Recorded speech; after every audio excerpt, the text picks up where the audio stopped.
Hi you guys, Jenny with Planner Perfect, and today I'm going to be doing a October planner flip through. Did I succeed at my October goals? How was my month in general? Stay tuned.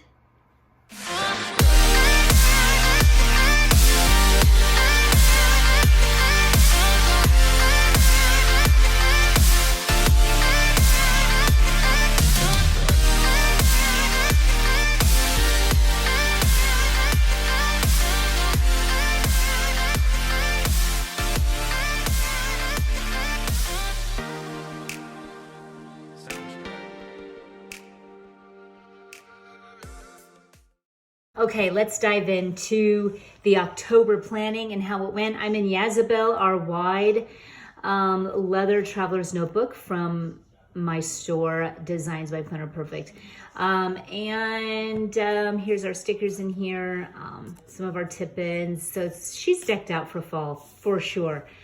And so let's dive into October. The calendar I thought had a really pretty layout. Love kind of making it cute, really filling in all the important dates that I need to know.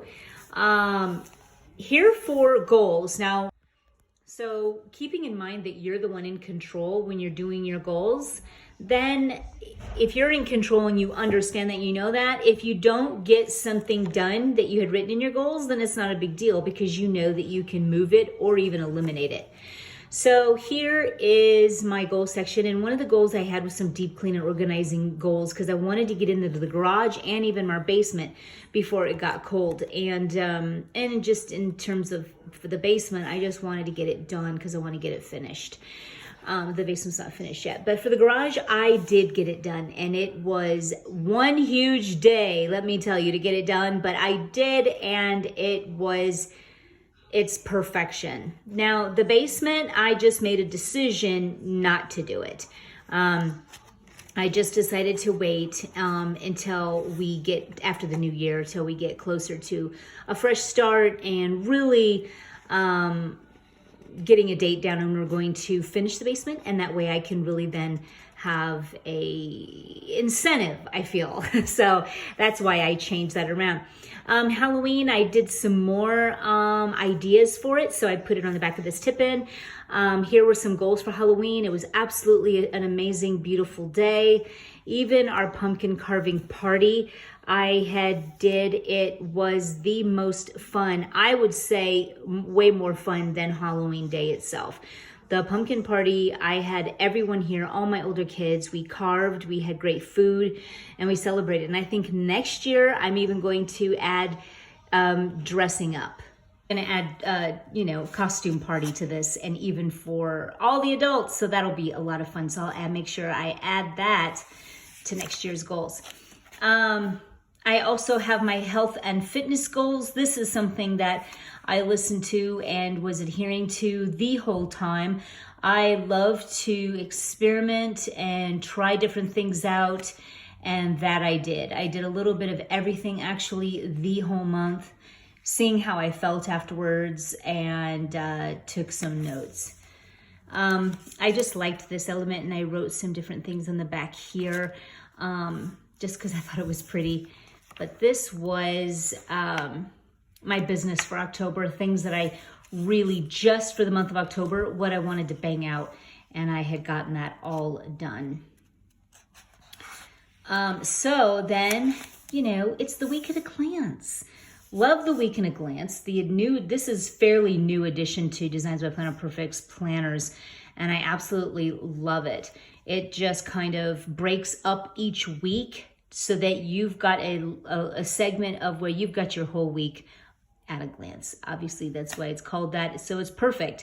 That way you can say, okay, the weather's this, I've got this appointment. It's just your most important aspects of your week that you want to have your attention drawn to. And so I like to put in there what's for dinner, the weather, and when I get my grandson, and when I might be working out or something like that. So that is how I use mine. So again, everything that is in here, sometimes I'll even get real wordy on what I want to accomplish, because the more you brain dump on something that you want to accomplish, the more it gets done. It's a reprogramming, it's a programming of the mind. It's intentions are that way. When you write that down, it's an intention. And so I like to get very scripty with certain things. And sometimes I need to make it so that it really stands out, and sometimes I just don't. So it just really kind of depends on the day. So I loved using my Canon Ivy. That was a lot of fun.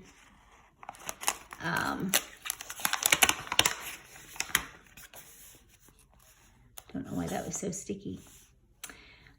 We had a bowling day. Sometimes I use the stamps from Studio Calico. Sometimes I don't. I just like to change things up.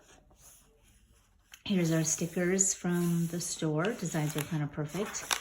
This one was my favorite, this pumpkin and this one. I really wanted to have sheet after sheet after sheet of those. I absolutely loved. I love putting the weather in there, what I'm doing. Sometimes it was a little bit less going on than other times.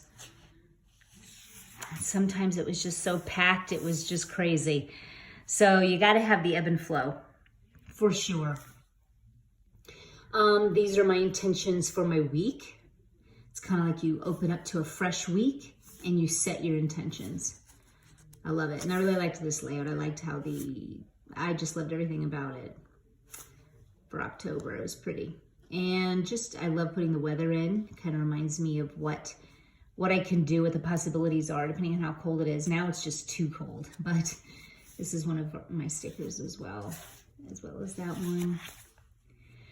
This was one of our stickers from last year. It's super cute. So then we get into a day by day. Here I started to put the day of the week right in the center.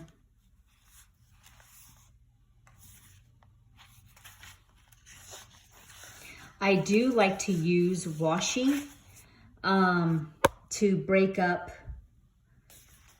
the more of the segments of the day. So early morning, mid-morning, early afternoon, late afternoon, dinner area, and in the evening. It's kind of just how my brain works. It helps structure the page. It's been helpful for me. Here's another layout for the week. More Canon Ivy pics.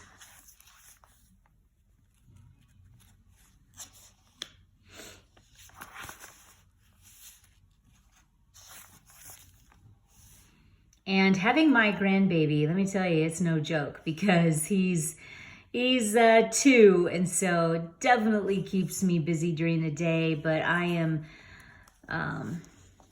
having small children is definitely not new to me, and so we just throw him in with the rest of us, and he's part of us, my grandbaby there. And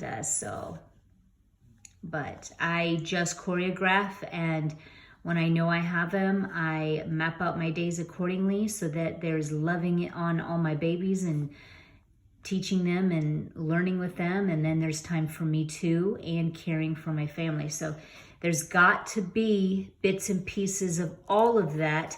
You need to write from the first person. This is my 6-year-old baby.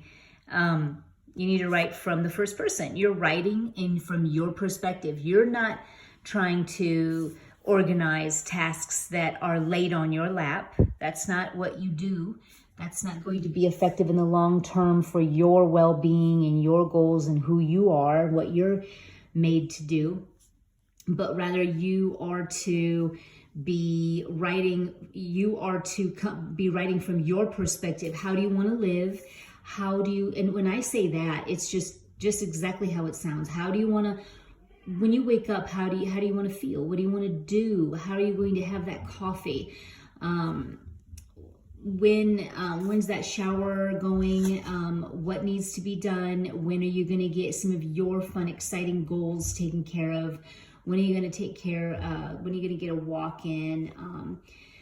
Cleaning the home and keeping it tidy, as well as writing that blog or fixing that really great recipe or doing this or doing that. Whatever your personal goals are, those need to be within the realm of your planning. It all blends in together with you in the forefront, because when you come from a fueled place, then you come from a place of overflow. Whenever you're in a depleted state where you feel like you're throwing, you're just doing for other people, then you are not at your best. You don't love your best. You don't feel your best, and you aren't your best. And the people that you love deserve your best. And the only way to be able to give people your best is by caring for you first.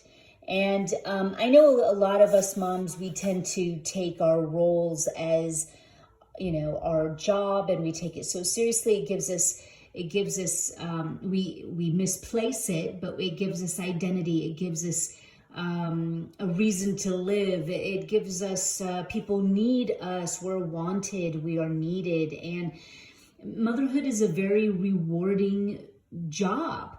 But when we mistaken our role as our identity, it becomes an identity crisis at some point and at some level.